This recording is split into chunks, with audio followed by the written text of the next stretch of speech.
গুজরাট সফরে প্রধানমন্ত্রী ২১,০০০ কোটি টাকার উন্নয়নমূলক প্রকল্পের উদ্বোধন ও ভিত্তিপ্রস্তর স্থাপন করবেন প্রধানমন্ত্রী।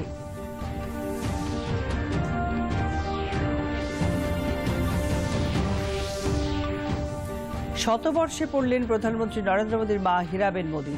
মাকে শুভেচ্ছা জানিয়ে আশীর্বাদও গ্রহণ করলেন প্রধানমন্ত্রী।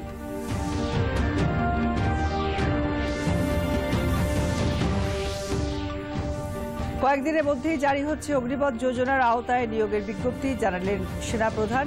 ২৪শে জুন থেকে নিয়োগ শুরু বায়ুসেনায়।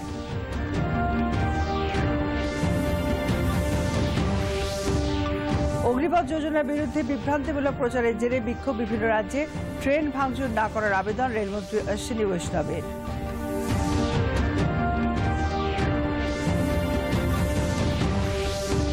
রাজকোটে চতুর্থ টি-20তে জয় ভারতের। ভারত দক্ষিণ আফ্রিকাকে ৮২ রানে হারিয়ে সিরিজে সমতা ফেরাল।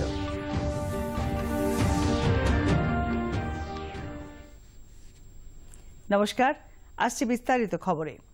আজ গুজরাট সফরে প্রধানমন্ত্রী নরেন্দ্র মোদী। প্রথমেই তিনি পাভাগড় পাহাড়ে শ্রী কালিকা মাতার পুনর্নির্মিত মন্দিরের উদ্বোধন করবেন। গুজরাটে আজ প্রধানমন্ত্রী ২১,০০০ কোটি টাকার উন্নয়নমূলক প্রকল্পের উদ্বোধন ও ভিত্তিপ্রস্তর স্থাপন করবেন। ভদোদরায় অনুষ্ঠিত গুজরাট গৌরব অভিযান কর্মসূচিতে অংশ নেবেন তিনি।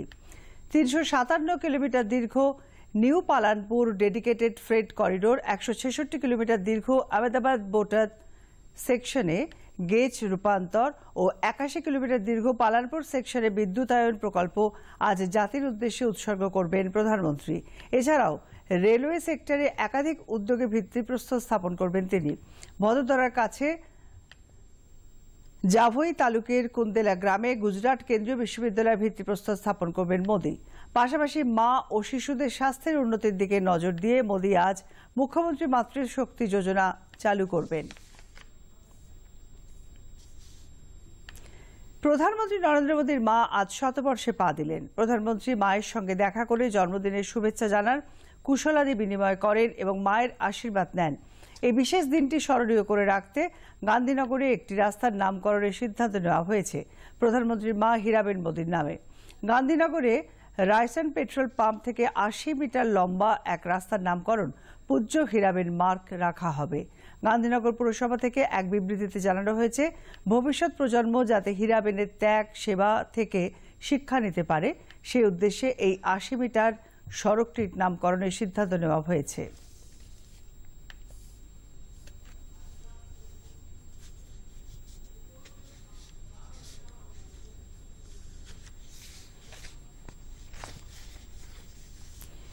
প্রধানমন্ত্রী নরেন্দ্র মোদীর পৌরোহিত্যে গতকাল হিমাচল প্রদেশের ধর্মশালায় মুখ্য সচিবদের প্রথম জাতীয় সম্মেলন সমাপ্ত হল। দেশে পরিবর্তন আনতে তরুণ আধিকারিকদের জেলায় জেলায় নিয়োগের পরামর্শ দেন তিনি। ডিজিটাল মাধ্যমের আরও বেশি প্রয়োগ ও মোবাইলের ব্যবহারে গুরুত্ব দেন প্রধানমন্ত্রী।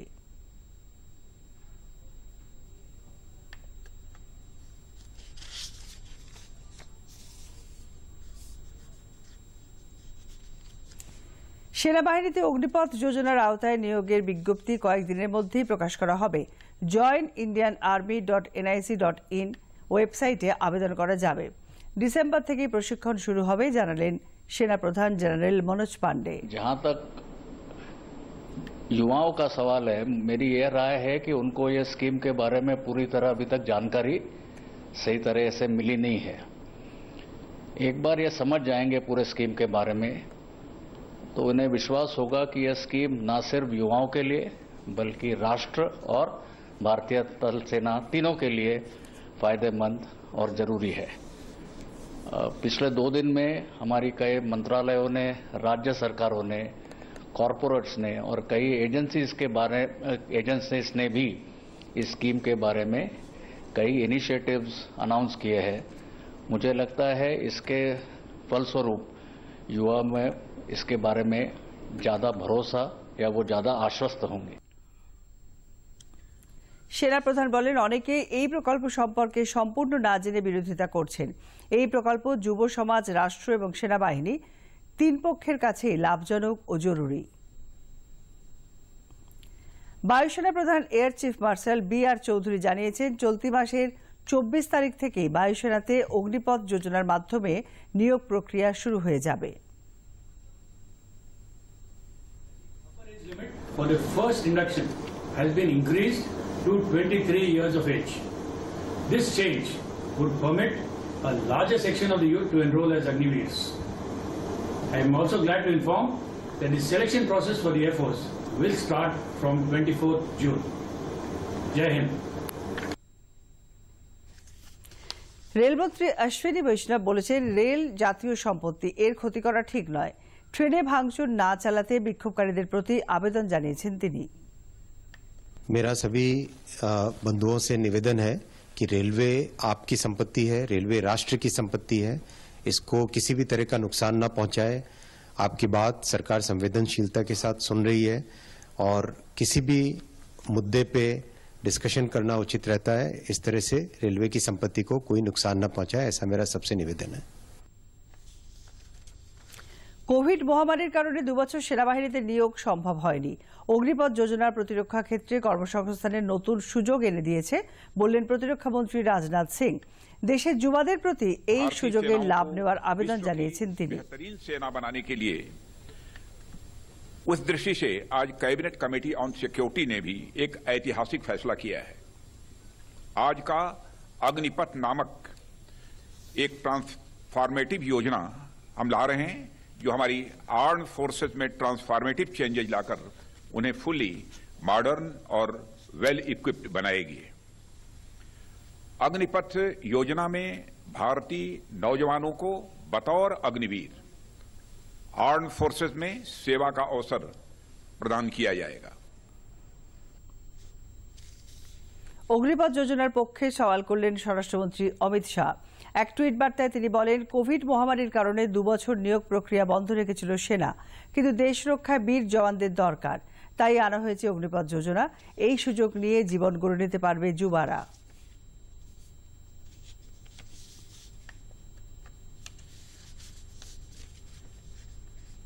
যুব সমাজের একাংশ এই প্রকল্পকে সমর্থন জানাচ্ছে। জলপাইগুড়ি, হুগলি ও মালদার কয়েকজনের প্রতিক্রিয়া। অগ্নিপথ যে প্রকল্পের ঘোষণা করা হয়েছে, প্রত্যেক বছর 40 থেকে 50 হাজার যে সেনা নিয়োগ হবে, তাতে যেখানে আমরা বেকারত্বে ভুগছি, চাকরি নেই, সেই জায়গায় দাঁড়িয়ে কেন্দ্রীয় সরকারের এই প্রকল্প অবশ্যই আমাদের প্রত্যেকটা বেকার যুবকের মাঝখানে একটা নতুন আশার আলো দিয়েছে। চাকরির দুর্মূল্যের বাজারে ভারতের কেন্দ্রীয় সরকার যে আমাদের প্রতিরক্ষা মন্ত্রক একটা চাকরির সুবর্ণ সুযোগ সবার সামনে এনে দিয়েছে, বিশেষ করে ইয়ং জেনারেশনের সামনে 4 বছর তারা প্রত্যেকেই চাকরি করতে পারবে এবং তারপরে রয়েছে এই 4 বছর পরেও 25% ডাইরেক্ট নিয়োগ তাদের পারফরমেন্সের ভিত্তিতে। তা এটা আমাদের কাছে, আমাদের ইয়ং জেনারেশনের কাছে একটা সুবর্ণ সুযোগ, সত্যি আশীর্বাদ স্বরূপ। ভারতীয় সরকার যে এই যুগান্তকারী সিদ্ধান্তটি নিয়েছেন, তার ফলে অনেক বেকারই সুবিধাভোগী হবে। এক কথায় যে পরিমাণ বেকার আছে বর্তমানে, এবং তারা যদি এই সব লাইনে না ঢোকে, তারা অনেক বাইরে বাজে লাইনের দিকেও চলে যাচ্ছে। ঠিক আছে, তো সেক্ষেত্রে দেশত্ববোধও একদিক থেকে জাগ্রত হবে এবং এরা 4 বছর দেশের সেবাতেও নিয়োগ হতে পারবে। অগ্নিপথ একটি ভালো প্রকল্প রয়েছে, কি আমাদের যে সকল মাধ্যমিক ভাই বোনরা রয়েছে, ওরা সরাসরি চান্স রয়েছে যে 4 বছর যে চাকরি হোক বা কিছু হোক, সে আমাদের সেনাবাহিনী যাওয়ার অনেকেই ইচ্ছা রয়েছে, কিন্তু আমরা অনেক লোক যেতে পারিনি, তো যাওয়ার ইচ্ছা আছে অনেক। তো অগ্নিপথ খুবই একটা ভালো প্রকল্প, খুবই ভালো উদ্যোগ এটা সরকার থেকে নেওয়া হয়েছে। ভালো লাগছে শুনে যে 11-12 পাস করে বা তারা উঠে নিয়ে তারা সরকার থেকে যোজনাটি পাবে, ভালো লাগলো শুনে সব কিছু। তো চান্স দেওয়াটা খুবই ভালো, তাতে তারা তাদের জীবনের সব কিছু দিকটা করতে পারবে। তারপরে 4 বছরের একটা দেশের জন্য খাটতে পারবে, তাদের একটা বোধ বুদ্ধি অবশ্য হয়েছে। তো ভালো জিনিস সরকার থেকে এটা পেয়েছে তারা। জয়েন্ট এন্ট্রান্সের ফল প্রকাশিত হলো। বিধাননগরে পশ্চিমবঙ্গ জয়েন্ট এন্ট্রান্স বোর্ডের চেয়ারম্যান মলয়েন্দু সাহা গতকাল আনুষ্ঠানিক ফল প্রকাশ করেন। প্রথম ও দ্বিতীয় স্থানাধিকারী দুজনের নামই হিমাংশু শেখর। প্রথমজন ব্যারাকপুর ও দ্বিতীয়জন শিলিগুড়ির বাসিন্দা। তৃতীয় হয়েছেন কলকাতার সপ্তর্ষি মুখোপাধ্যায়। প্রথম 10 জনের মধ্যে 6 জনই সিবিএসই বোর্ডের, 2 জন আইসিএসই বোর্ডের এবং 2 জন উচ্চ মাধ্যমিক শিক্ষা সংসদের। অগাস্টের তৃতীয় সপ্তাহে কাউন্সেলিং এর কাজ শুরু হবে।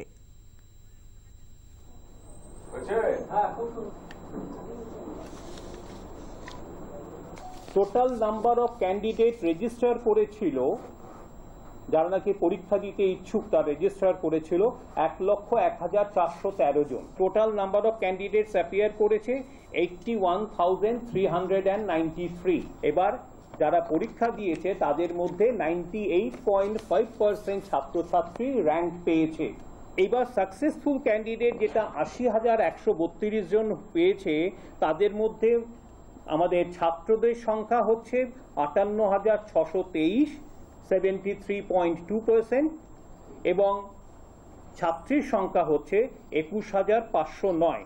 প্রথম যিনি হয়েছেন তার নাম হিমাংশু শেখর, দ্বিতীয় যিনি হয়েছেন তার নামও হিমাংশু শেখর, থার্ড হয়েছে সপ্তর্ষি মুখার্জি, ফোর্থ হয়েছে সাউথ পয়েন্ট হাই স্কুলের একজন ছাত্রী জাহ্নবী শ, পঞ্চম হয়েছেন কৌস্তব চৌধুরী, কুচবিহার জেনকিন্স স্কুলের ছাত্র। কৃষিমন্ত্রী শোভনদেব চট্টোপাধ্যায় সাংবাদিকদের বলেন, রাজ্যপাল কেন্দ্রের শাসক দলের নীতি ও কর্মসূচি অনুযায়ী কাজ করছেন, তাই সংঘাত অনিবার্য। বিজেপি বিধায়করা এখন এই বিলের বিরোধিতা করলেও নরেন্দ্র মোদী গুজরাটের মুখ্যমন্ত্রী থাকার সময় ঠিক একই ধরনের বিল পাশ করিয়েছিলেন। গুজরাটের ক্ষেত্রে নরেন্দ্র মোদী যখন করেছিলেন তখনও তার সঙ্গে রাজ্যপালের বিরোধ হয়েছিল, ফলে একটা প্রেক্ষিত ছিল। আজকেও ঠিক তাই, এবং তারপরে অন্যান্য রাজ্য একইভাবে এগোচ্ছে। আজকেও ঠিক তাই। যতদিন ইউনিটারি ছিল, অর্থাৎ সারা দেশে মোটামুটি এক দল এবং কেন্দ্র এক দল, ততদিন এই প্রসঙ্গ ওঠেনি। যেদিন থেকে কেন্দ্র এবং রাজ্যে পৃথক দল হয়ে গেল, তখন মানে কেন্দ্রে যারা আছেন তারা বিভিন্ন সময় বিভিন্ন রকমের তাদের নীতি হোক বা তাদের কার্যকলাপ হোক বা তাদের কোন সিদ্ধান্ত হোক, সেটা রাজ্যের উপর চাপাবার ক্ষেত্রে রাজ্যপাল একটা ভূমিকা নিয়ে থাকেন। তো সেই জন্যে এই সংঘাতটা হয়। ফলে এটা যখন হয়েই গেছে, অর্থাৎ ভারতবর্ষের এই বিভিন্ন রাজ্যে বিভিন্ন আঞ্চলিক দল ক্ষমতায় এসেছে, তখন তো সংঘাত অনিবার্য। সেক্ষেত্রে সেই সংঘাতকে এড়াতে হবে। বিল পাস হবে, সই করবেন না। অ্যাকচুয়ালি সেই ক্ষমতাটা নেই রাজ্যপালের। রাজ্যপাল কি করতে পারেন? তিনি প্রথমে সই নাও করতে পারেন, পরে আবার ফেরত পাঠিয়ে দিতে পারেন। এবার যদি আবার আমরা সেই একই বিলটা পাঠিয়ে দিই, উনি সই করবেন। যদি না করেন, উনাকে ধরে রাখতে পারেন না। এখানকার রাজ্যপাল বিলগুলো নিজে হোল্ড করে থাকেন, সেটা নিয়ম না। উনি সেটা রাষ্ট্রপতির কাছে পাঠিয়ে দেবেন, এই হচ্ছে নিয়ম। অধ্যক্ষের বিরুদ্ধে অবমাননাকর মন্তব্যের অভিযোগে রাজ্য বিধানসভায় বিরোধী দলনেতা শুভেন্দু অধিকারীর বিরুদ্ধে স্বাধিকার ভঙ্গের অভিযোগ আনা হলো। নৈহাটি তৃণমূল কংগ্রেস বিধায়ক পার্থ ভৌমিক স্বাধিকার ভঙ্গের প্রস্তাব আনেন। অধ্যক্ষ তা গ্রহণ করে প্রিভিলেজ কমিটির কাছে পাঠিয়েছেন। 21শে জুলাই এ সমাবেশের প্রস্তুতি নিয়ে গতকাল বৈঠক করে তৃণমূল কংগ্রেস। করোনার জন্য গত 2 বছর এই সমাবেশ হয়নি। এবার তাই দলের তরফে উৎসাহ আরও বেশি। দলের মহাসচিব পার্থ চট্টোপাধ্যায় এক সাংবাদিক সম্মেলনে বলেছেন, আরও বেশি সংখ্যক মানুষের সমাবেশ যাতে হয়, বিশেষত উত্তরবঙ্গ থেকে যাতে আরও বেশি মানুষ সমাবেশে আসেন তার প্রস্তুতি নেওয়া হচ্ছে। 21শে জুলাইয়ের সমাবেশকে সামনে রেখে যাতে দলীয় কর্মীরা কোনো রকম চাঁদা না তোলেন, সে ব্যাপারে বৈঠকে কড়া বার্তা দেন সর্বভারতীয় সাধারণ সম্পাদক অভিষেক বন্দ্যোপাধ্যায়। দেশে গতকাল নতুন করে করোনা সংক্রমিত হয়েছে 12,847 জন। এই সময় সুস্থ হয়েছেন 7,985 জন। সুস্থতার হার 98.64%। চিকিৎসাধীন রোগীর সংখ্যা আরও কিছুটা বেড়ে 63,063 হয়েছে। মৃত্যু হয়েছে 14 জনের। 195,84,00,000 বেশি কোভিড টিকার ডোজ দেওয়া হয়েছে।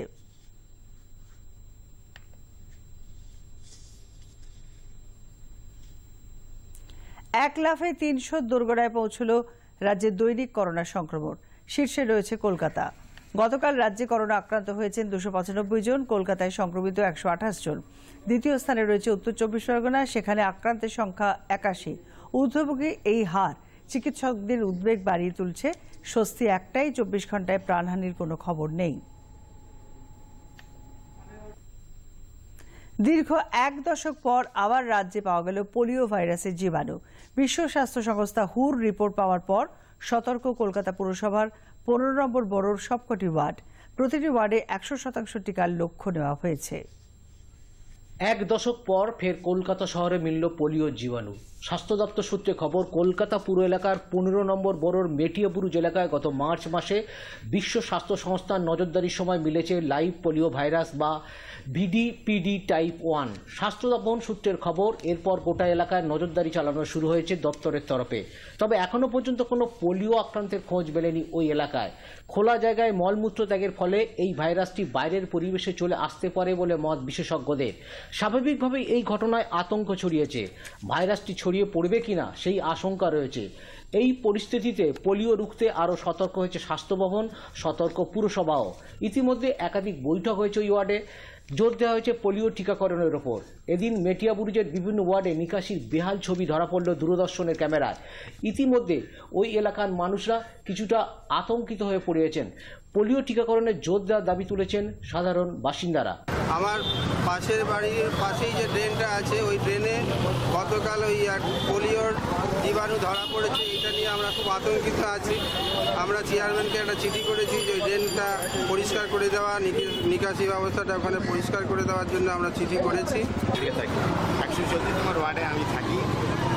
আমাদের ওয়ার্ডে যে কাজ হয়, পোলিওর কাজ বা ড্রেনে যে মেডিসিনগুলো দেওয়া হয়, সেই মেডিসিনটা তার যে মাত্রাটা অনেক আমাদের হিসাবে দেখতে গিয়ে অনেক কম। কোনো গন্ধ পাওয়া যায় না, কোনো এরকম পাওয়া যায় না।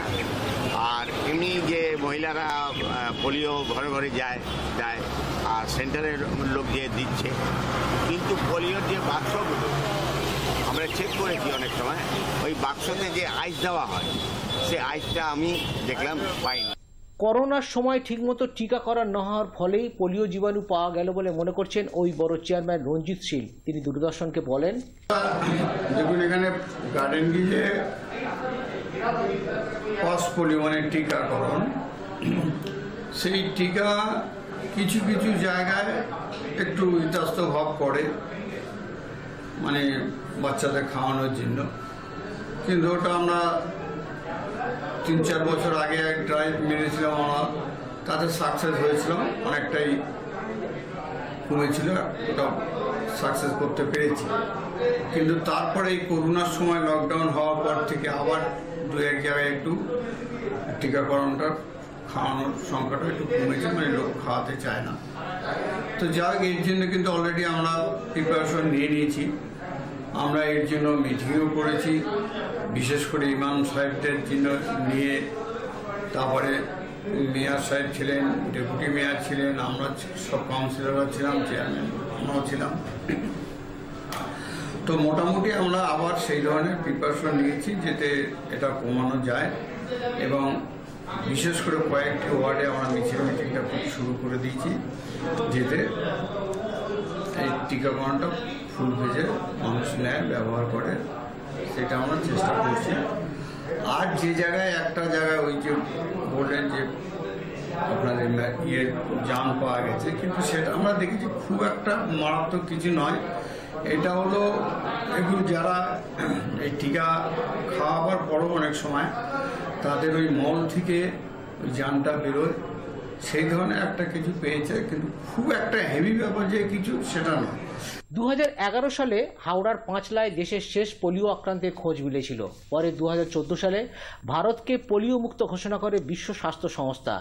এখন যদি কলকাতায় বা রাজ্যের কোথাও আবার একটিও পোলিও আক্রান্তের খোঁজ মেলে, তাহলে পোলিও মুক্ত বাংলার তকমা হারাতে হবে। ক্যামেরায় শেখ সাবিরের সঙ্গে গৌতম মণ্ডল, দূরদর্শন সংবাদ, কলকাতা। অভিনবত্ব ও উদ্ভাবনের শক্তিতে ভর করে বাণিজ্যে বিশ্বকে পথ দেখাচ্ছে ভারত। জেনেভায় বিশ্ব বাণিজ্য সংস্থার মন্ত্রী পর্যায়ের বৈঠকের মঞ্চে বললেন কেন্দ্রীয় শিল্প ও বাণিজ্য মন্ত্রী পীযূষ গোয়েল। তিনি বলেন, দেশের কৃষক ও মৎস্যজীবীদের রোজগার নিশ্চিত করার পাশাপাশি কোভিড টিকা তৈরি ও তার বিশ্বব্যাপী বন্টনের সাফল্যের স্বীকৃতি মিলেছে আন্তর্জাতিক মঞ্চে। चिंताएं, अपने विषयों के साथ साथ जिस प्रकार से भारत की बात बहुत तीव्रता से पूरे विश्व के समक्ष रखी, हर विषय के ऊपर भारत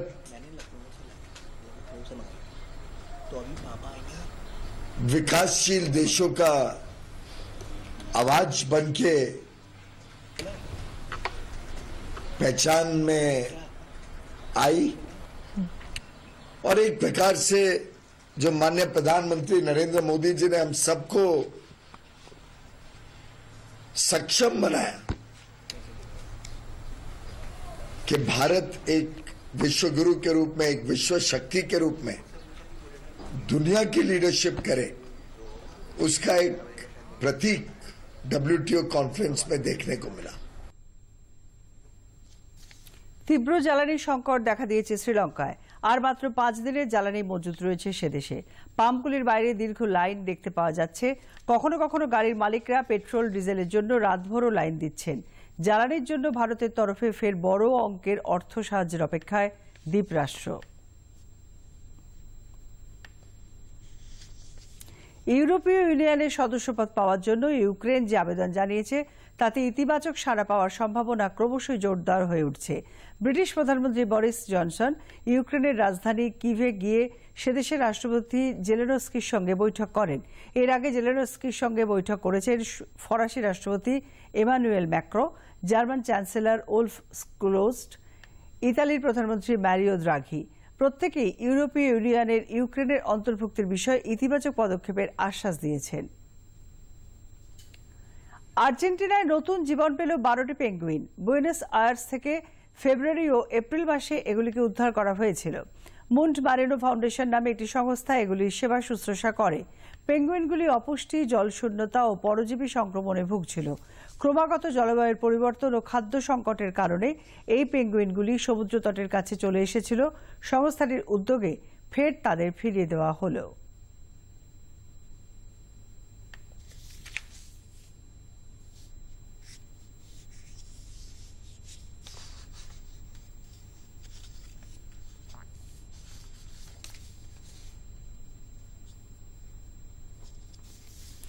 পূর্ব বাংলাদেশের সিলেট ও সুনামগঞ্জ জেলায় বন্যা পরিস্থিতির অবনতি হয়েছে। অবিরাম বৃষ্টিতে প্রায় সব নদীতেই জলস্তর বেড়েছে। 15টি উপজেলায় হাজার হাজার মানুষ ক্ষতিগ্রস্ত। প্রায় 290টি শিক্ষা প্রতিষ্ঠান বন্ধ রয়েছে। ত্রাণ ও উদ্ধারের কাজে সেনাবাহিনী নামানো হয়েছে। বন্যা কবলিত বহু গ্রাম। ধবলা নদীর জলস্তর ক্রমশ বাড়ছে। প্রায় 5 লক্ষ মানুষ জলবন্দী। অনেক জায়গাতেই দুর্ঘটনা এড়াতে বিদ্যুৎ সরবরাহ বন্ধ রেখেছে বিদ্যুৎ বিভাগ। বন্যার কারণে এসএসসি পরীক্ষা স্থগিত রেখেছে শিক্ষা পর্ষদ।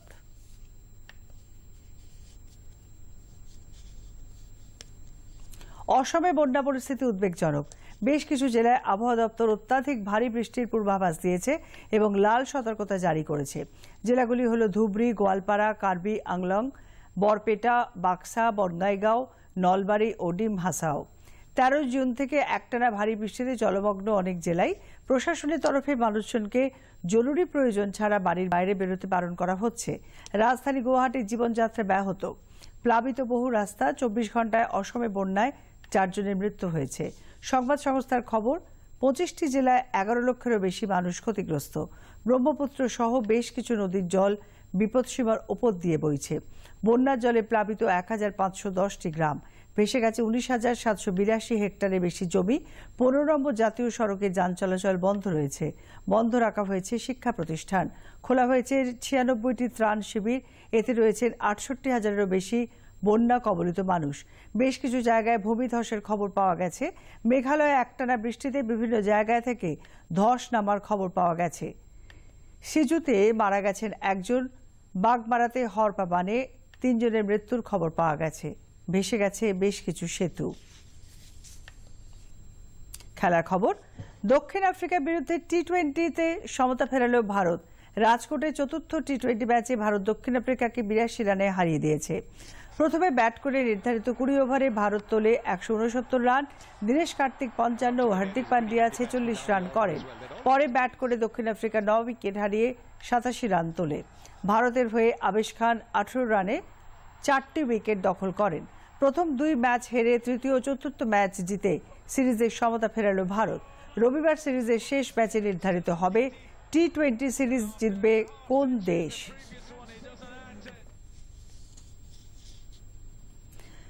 বাংলা ও মধ্যপ্রদেশের মধ্যে রঞ্জি ট্রফি সেমিফাইনালে চালকের আসনে মধ্যপ্রদেশ। তবে লড়ছে বাংলাও। শেষ দিনে সরাসরি জয় পেতে বাংলার দরকার 254 রান। হাতে রয়েছে 6টি উইকেট। চতুর্থ দিনে মধ্যপ্রদেশের দ্বিতীয় ইনিংস শেষ হয় 281 রানে। দিনের শেষে দ্বিতীয় ইনিংসে বাংলার সংগ্রহ 4 উইকেট হারিয়ে 96 রান। গতকাল সবাজ 5 উইকেট ও প্রদীপ্ত প্রামাণিক 4 উইকেট নিয়ে বাংলাকে লড়াইতে ফেরায়। আগামীকাল জয়ের জন্য বাংলা তাকিয়ে অভিমন্যু অনুষ্ঠুপ জুটির দিকে। রঞ্জির অপর সেমিফাইনালে উত্তরপ্রদেশের বিরুদ্ধে প্রথম ইনিংসে এগিয়ে থাকার সুবাদে ফাইনাল নিশ্চিত মুম্বাইয়ের। ইন্দোনেশিয়া ওপেনে সেমিফাইনালে উঠলেন ভারতের এইচএস প্রণয়। কোয়ার্টার ফাইনালে তিনি হারান ডেনমার্কের রাসমাস গেমকে। খেলার ফল প্রণয়ের পক্ষে 21-14, 21-12। 40 মিনিটের এই লড়াইতে শুরু থেকে দাপট নিয়ে খেলে জিতলেন বিশ্বের 23 নম্বর খেলোয়াড় প্রণয়। 2017 সালে পর দ্বিতীয়বার ইন্দোনেশিয়া ওপেনে সেমিফাইনালে উঠলেন তিনি।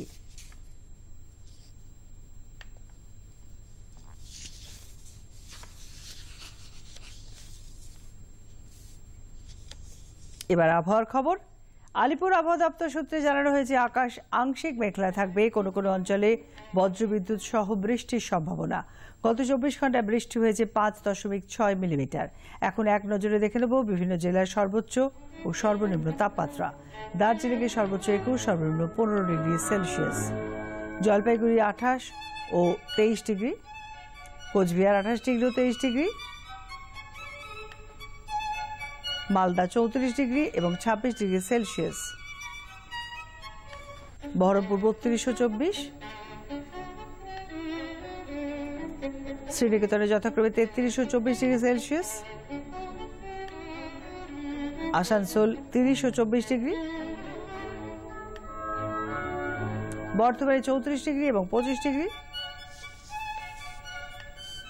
কৃষ্ণনগরে সর্বোচ্চ 35, সর্বনিম্ন 28 ডিগ্রি,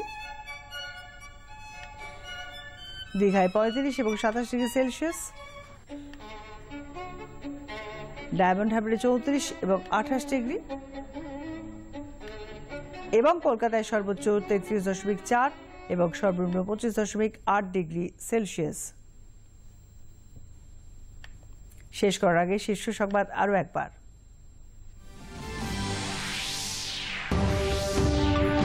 গুজরাট সফরে প্রধানমন্ত্রী।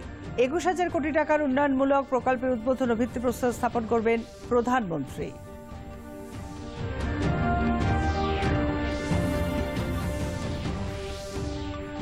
শতবর্ষে পড়লেন প্রধানমন্ত্রী নরেন্দ্র মোদীর মা হীরাবেন মোদী। মাকে শুভেচ্ছা জানিয়ে আশীর্বাদ গ্রহণ করলেন তিনি।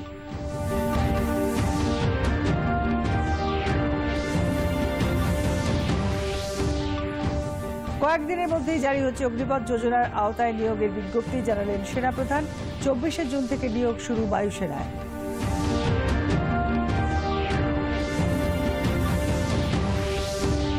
অগ্নিপথ যোজনার বিরুদ্ধে বিভ্রান্তিমূলক প্রচারের জেরে বিক্ষোভ বিভিন্ন রাজ্যে। ট্রেন ভাঙচুর না করার আবেদন রেলমন্ত্রী অশ্বিনী বৈষ্ণবের।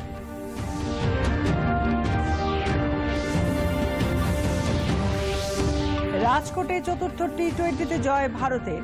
ভারত দক্ষিণ আফ্রিকাকে 82 রানে হারিয়ে সিরিজে সমতা ফেরালো।